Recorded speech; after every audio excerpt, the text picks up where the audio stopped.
Deus. Vamos orar para o Senhor nos dar graça para me pregar, que eu estou tossindo. Vamos estar orando, né? Para nós passar para a leitura dessa noite. Senhor, nosso Deus e nosso Pai, neste momento, Pai querido, chegou a hora da tua rica palavra. Senhor, nos organizar a tua filha nessa noite conforme a tua vontade, Pai. Senhor Jesus, que o Senhor venha repreender, Jesus, essa tosse, essa alergia, na vida da pastora Tânia, Pai. Repreende, Jesus, todo o mal na vida dela, Senhor. Usa a tua filha nesta noite, Espírito Santo, conforme a tua vontade, em nome de Jesus. Amém.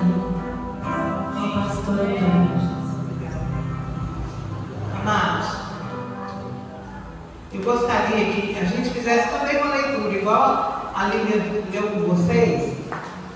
Eu queria que a gente lesse Êxodo. Sabia que essa leitura feita, a igreja junto, é uma leitura que tem muito poder? Êxodo 37, versículo. Deveria ter procurado aqui.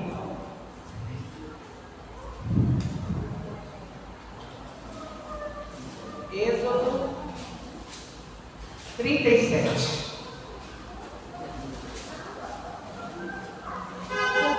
Versículo. Vamos ver. Versículo 9 em diante. 37, 9. Vamos ler junto?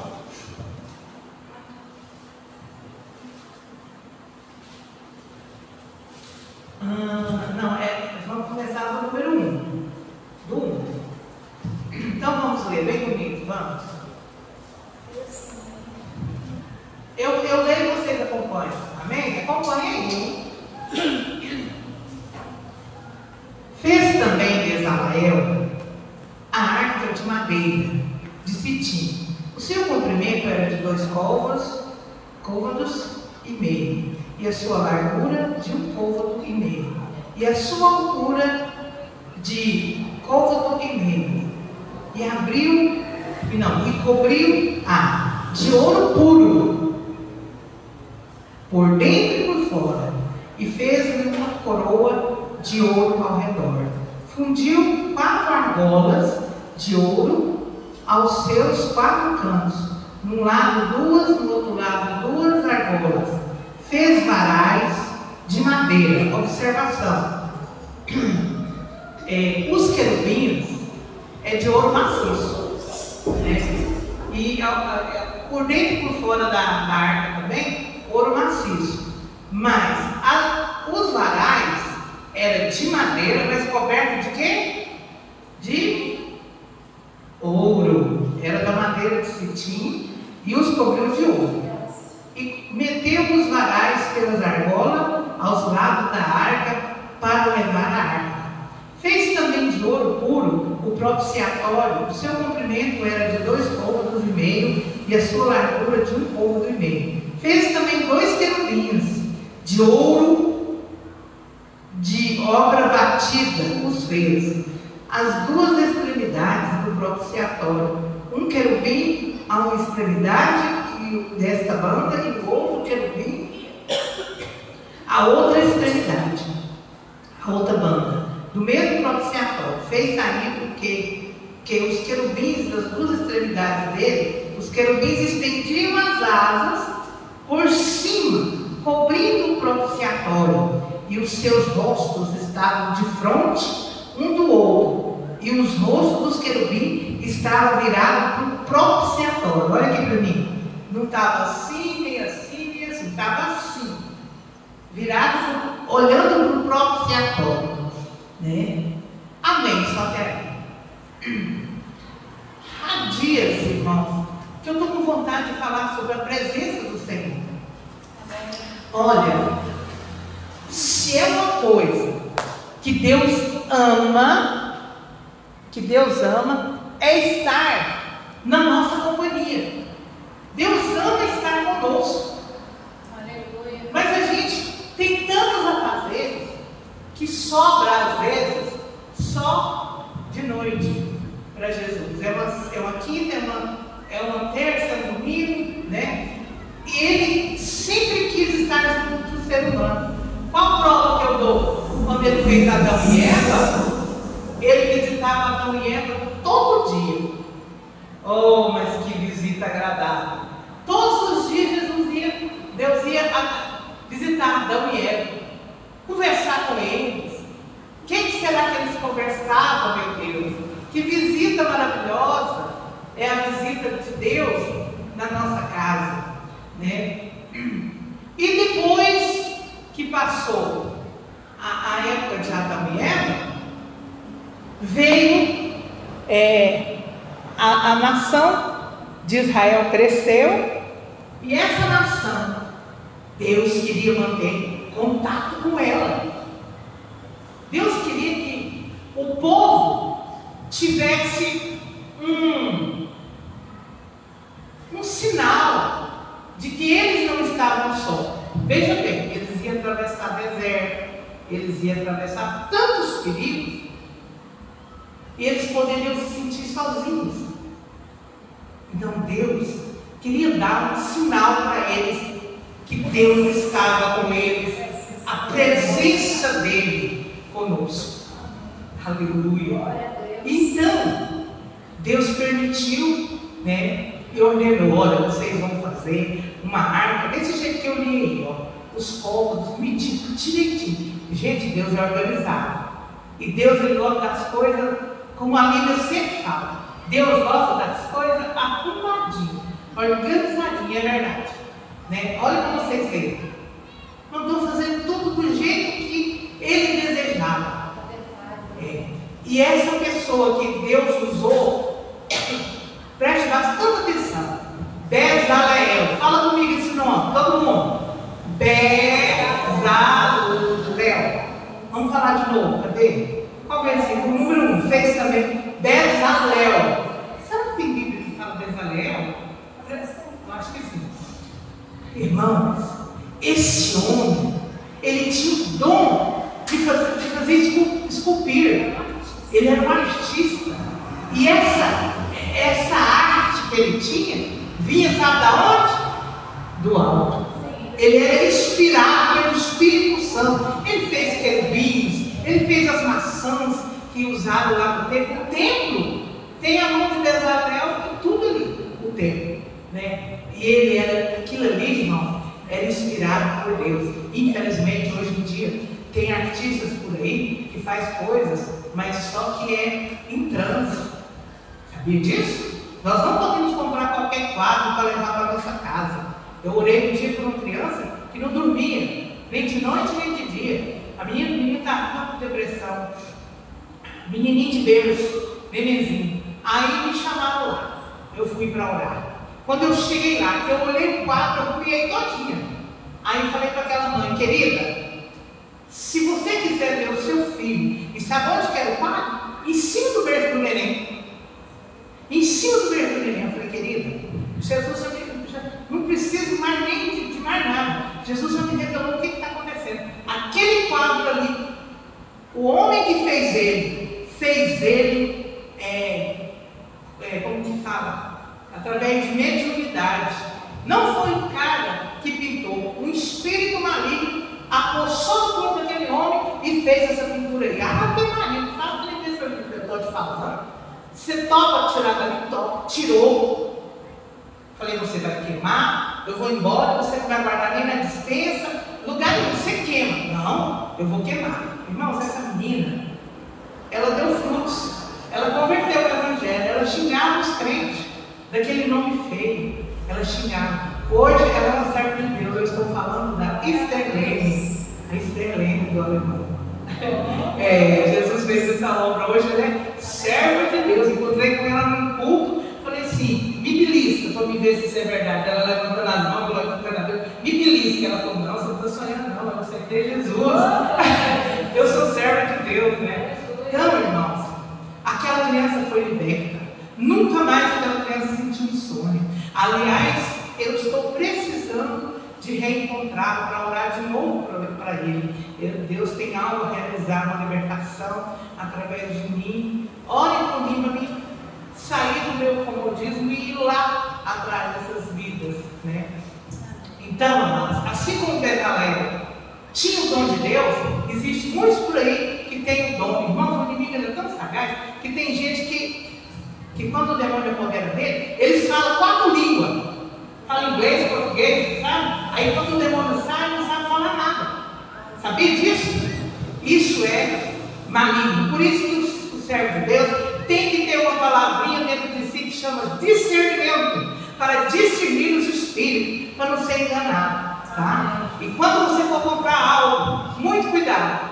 Eu já contei esse testemunho do irmão, a esposa do pastor estava com depressão, pensando até em suicídio. Aí minha mãe foi orar por ela. Quando minha mãe chegou lá, minha mãe falou assim: Deus me mostra que você ganhou um presente. Esse presente não é do Brasil, é do exterior. Qual presente que é? Ela falou assim: presente do exterior? Querida, Deus não fala errado não, lembra aí? Aí ela foi lembrar que tinha ganhado um tapete português. Um tapete português. Minha mãe falou: traz ele lá. Você tem coragem de jogar fora? Minha mãe não tinha esse negócio de falar assim: vamos orar e Deus vai santificar e você pode continuar. Não, a minha mãe era assim: que ele joga fora. O que você quer aproveitar de uma coisa que é maligno, amaldiçoado? Sim? Então minha mãe tinha disso. Aí jogou fora, a mãe tinha feito uma carta. Ela pegou a carta e falou assim: olha aqui, irmã, a carta que eu fiz despedindo do meu marido, eu ia me suicidar. Certo? Pessoas que vocês conhecem, já veio aqui várias vezes na nossa igreja abençoar nós, mas recebeu a oração, destruiu aquela peça. Então tomem cuidado. Quando eu compro uma roupa, eu já falo: Senhor, eu não sei quem fez, não sei como foi feito. Senhor, lava essa roupa com o teu sangue. Lava essa roupa com o teu sangue. Porque é muito sério colocar algo dentro da casa da gente, algo no corpo da gente, dos nossos filhos. Tem que tomar cuidado. E agora que o final dos tempos, muito mais ainda. Então, amados, Deus queria ter contato com o homem. E Deus mandou fazer a arca. E ali, no meio daqueles 2 querubins que eles ficavam ajoelhados, as asas dele para baixo, assim, um de lá e de cá, a cabeça deles se encontrava. E Deus aparecia. Deus manifestava no meio daqueles 2 querubins. A glória de Deus se manifestava. O povo alegrava. O povo falava: verdadeiramente Deus está ali naquela arca. E o povo ficou fervoroso, e foi aquela maravilha. Só que o diabo, ele veio para destruir. O diabo veio e roubou a arca da aliança do povo de Deus. Roubou aquela arca e levou, sabe para onde? Para dentro do templo pagão. A arca foi colocada aos pés, sabe de quem? De Dagon. Quem é Dagon? O bicho mais feio que vocês possam imaginar. Aquele bicho tinha, na barriga dele tinha um forno, e ali se jogava crianças vivas para sacrificar a Dagon. Então levaram a arca para lá. Só que pela madrugada, Deus mostrou o poder dele, que Deus é Deus, e que ninguém pode impedir a obra do Senhor. Deus fez aquele ídolo cair ao chão. Quando eles chegaram, todo dia de manhã eles iam lá, acender o fogo, não deixar apagar, né? Já bem invejoso. Deus tem isso e já fez também. Aí quando eles chegam lá, o ídolo caindo, arrumaram de novo, fundiram de novo e foram embora. No outro dia de novo, pela madrugada, Deus falou: agora eu vou quebrar a cabeça e as mãos. Aí estava a cabeça e as mãos quebradas. Ele chegou lá e viu aquilo ali. Ele falou: não, alguma coisa está acontecendo aqui. O Deus de Israel está bravo com nós. O Deus de Israel está dando a começar. E não só isso, porque mesmo com isso ele não levou a arca de volta, que eles roubou, da guerra eles roubou. Aí o que aconteceu? Deus falou: vocês não vão devolver não, porque é meu não? Pois então, lavaram. Começou tumores, tumor na cara, tumor nas partes íntimas, tumor em todo o corpo, né? E nem com tumor eles não foram lá levar. Certo que eles eram primo de Faraó. Coração duro. De repente, Deus começa a dar uma doença que Deus me defenda. Quem já sofreu isso sabe o tanto que é desconfortável. Começou a dar hemorroidas neles. Eles não davam conta mais de sentar. Eles não conseguiam mais nada. O desconforto foi total. Mas o que aconteceu? Eles falaram: olha, o Deus de Israel está falando conosco.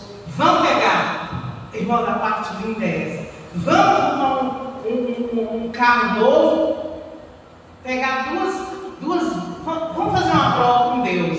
Achei lindo demais isso, Lívia. Lívia do céu, que Deus lindo.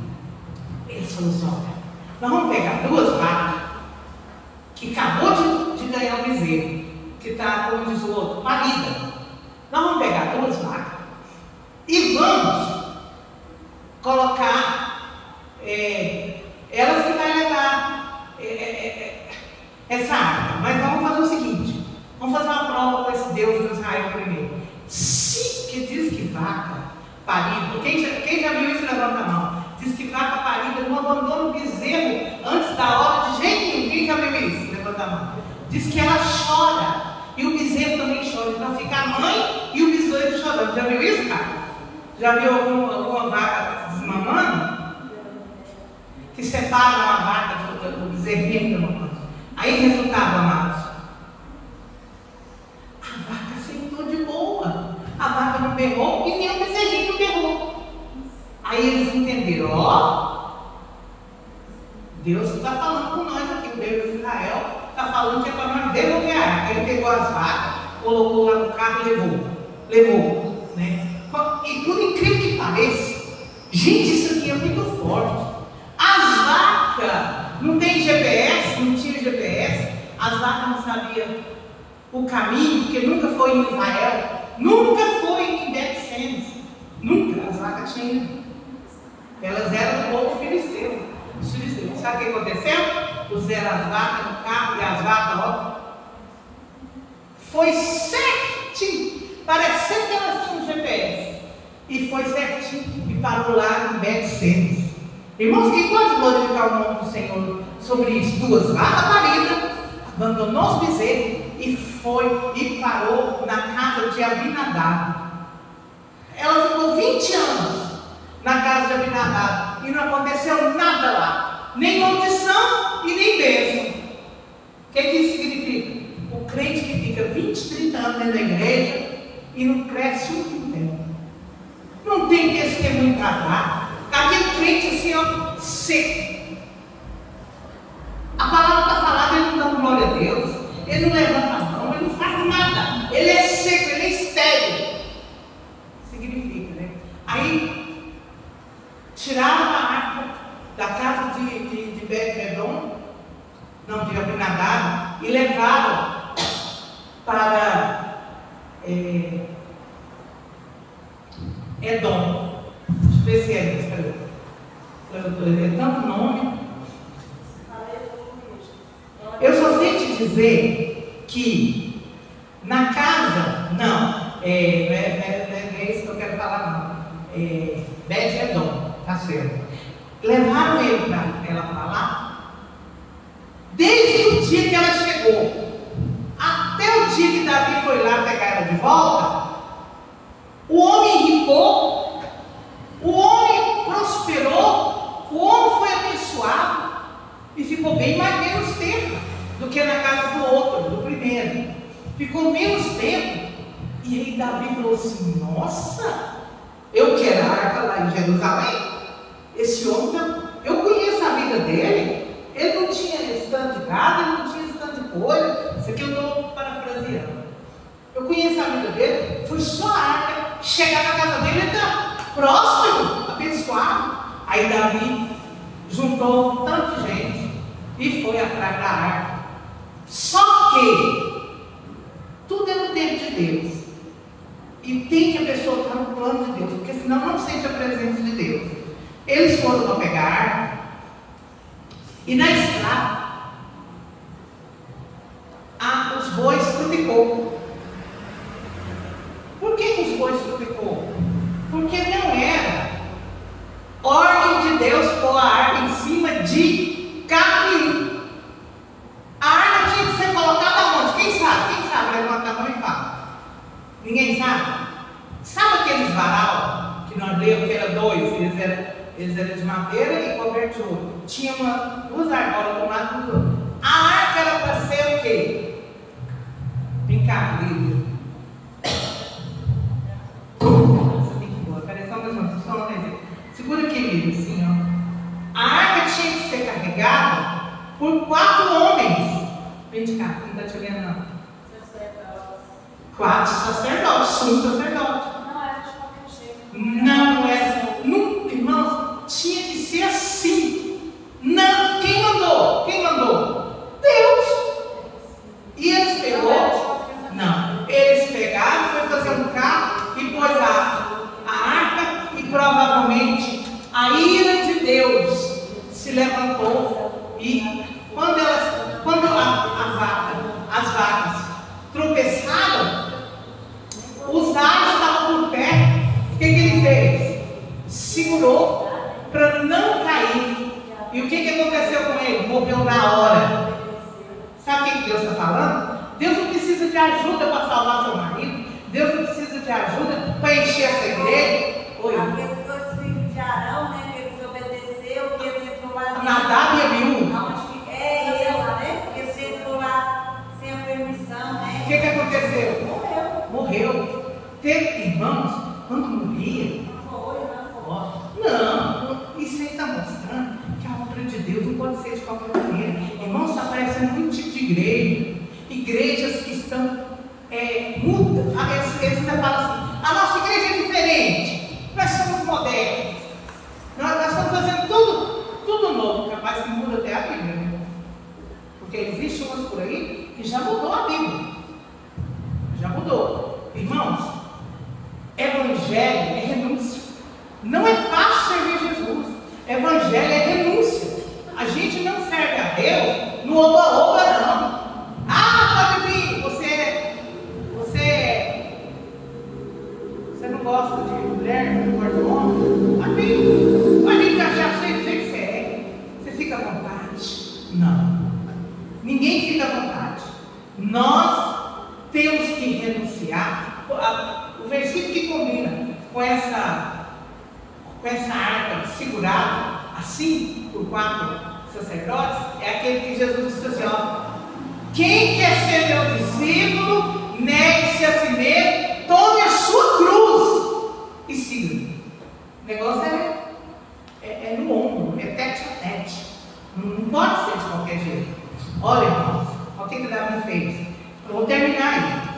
Davi reuniu 30 mil pessoas.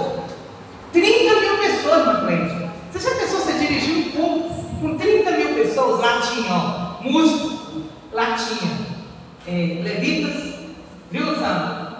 O Davi chamou uns 30 mil pessoas para ir lá buscar a arca. Era para ser um culto daqueles donos de arca. Sabe o que aconteceu? Davi foi vestido de rei. Eu sou rei. Não sei se ele estava mentindo, mas tudo indica que Deus deu uma puxada boa. Foi lá essas 30 mil pessoas, tinha músico, tinha instrumento, tudo quanto é jeito, sacerdote, tudo. Era um culto perfeito. Era para ser um culto maravilhoso. Sabe o que aconteceu? Quando chegaram lá, outra pessoa desobedeceu, igual Uzá. Uzá foi dar uma ajudinha para Deus, né? Sabe que Deus não seguraria aquela arca para ela não cair? Se a presença de Deus estava lá, para que dar uma ajudinha? A arca não ia cair, não. Deus não ia deixar. Agora, sabe o que aconteceu? O povo subiu lá perto da arca e fez isso, ó. Agora falou que tinha um propiciatório, em cima do propiciatório tinha 2 querubins. Olha o que eles fez, ó. Curioso, crente curioso. Aí eu vou lá naquela igreja, me ver. Diz que tem um irmão lá profetizando, revelando. Cuidado, irmão. E você pode estar sendo enganado pelo diabo. Chegou lá, fez isso, ó. Ergueu a tampa para ver o que tinha dentro da arca. O que tinha dentro da arca? O maná. Uma porção do maná, a vara de Arão e os 10 mandamentos. Quando ergueu, caiu no chão. Pode ir, depois você chega lá na sua casa, você termina de ler o capítulo. Morreu gente demais. Davi ficou decepcionado com a obra de misericórdia. Eu pensava que a presença de Deus ia fazer uma festa linda. Deus apareceu aqui para matar. Davi teve medo de Deus. Não quis levar a arca. Não quis. Não vou levar. Não quis levar. Tamanho foi o medo de Davi. Sabe o que isso significa, irmão? Na caminhada da vida, às vezes você pode decepcionar. Deus não te ouve do jeito que você quer. Deus não faz aquilo que você queria que Deus fizesse. Você se decepciona. Às vezes você está orando para Deus curar a pessoa, Deus vai e leva. Você decepciona. Você frustra. Principalmente se a pessoa fizer um voto, pagar o voto direitinho, mesmo assim Deus leva. Né? Então, não podemos atropelar as coisas de Deus. Para que eles foram abrir lá? Que curiosidade é essa? Né? Morreu. Depois vocês olham. Eu não tive tempo de ler tudo. Mas vocês olham lá na casa de vocês, o 37 vai falar. Então tá. Aí Davi foi embora. Nossa, Deus passou 5 minutos. Vou resumir agora. Davi foi embora. E de repente ele resolveu: não, agora nós vamos fazer diferente. Olha o que ele fez. Agora eu vou vestir de saco. Vou tirar a roupa de rei e vou pegar uma roupa aquela mais humilde que eu tenho aqui, do servo. Vou vestir essa roupa e agora nós vamos lá de novo. Vestiu de saco e foi ao encontro da arca. E levou de novo, porque era tão gente. Sabe o que aconteceu? Deus amou a atitude dele. Deus amou a atitude dele. Porque ele se humilhou, vestiu de saco, tirou as vestes de rei e vestiu de saco. E Deus então obedeceu, agradou de Davi. Agradou de Davi. E a arca veio para o seu povo de novo. Irmãos, a arca que deu trabalho, ela ficou de novo em Jerusalém. Só que depois, ficou muito tempo em Jerusalém, foi abençoado, né? Só que depois vieram os babilônicos e roubou a arca de novo. Nós não sabemos se ele sumiu com essa arca para lá, se alguém escondeu essa arca para os inimigos não pegar, ou se foi Deus que sumiu com ela, porque ela estava ficando uma idolatria no meio do povo de Deus. Eu acho que Deus sumiu com ela, porque arqueólogos vivem procurando e ninguém acha nada. Se tivesse na terra, do jeito que esse povo escafruncha, a terra lá de Israel já teria achado. Né? Então, amados, Deus quer a presença dele. E agora, como que Deus visita nós? Através da aliança daquela época. Jesus falou assim no dia da Santa Ceia: novo mandamento eu vos dou. E Deus falou assim: olha, quando ele pegou o cálice, aqui está o cálice da nova aliança. Então o novo juramento de Deus para conosco agora é a Santa Ceia do Senhor. Então nós temos que tratar com muito cuidado, com muito zelo, né? Os crentes modernos não estão nem aí para a Santa Ceia. Ou toma, não toma, tanto faz, tanto fez. Não. A Santa Ceia é a nova aliança de Deus com o seu povo. Por isso que nós temos que levar a sério, né? Então Deus, ele voltará, ele prometeu que ele voltará e que ele tomará a Santa Ceia junto conosco lá no reino da glória. Que Deus em Cristo abençoe, que você possa sentir a presença de Deus lá na sua casa, fazendo a comida. Irmãos, eu tenho chorado na presença de Deus. Às vezes eu estou em casa e começo a ver o que semana passada Deus fez tanto milagre na minha vida, tanto. Essa semana de novo eu estou maravilhada da presença de Deus na minha vida. Mas eu vim entregar tudo nas mãos do Senhor. Que Deus em Cristo abençoe. Eu convido o Carlos para fazer o tempo aqui. Né, irmão Cleide? Você quer orar, irmão Cleide? Pode vir. Tá bem, Carlos. Vem orar para nós terminar.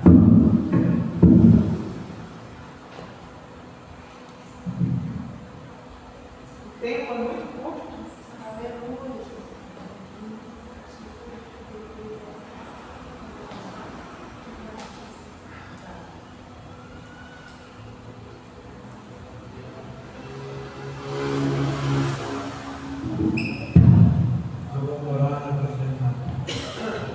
Senhor Deus de poder nós te louvamos e te agradecemos por mais essa noite que nós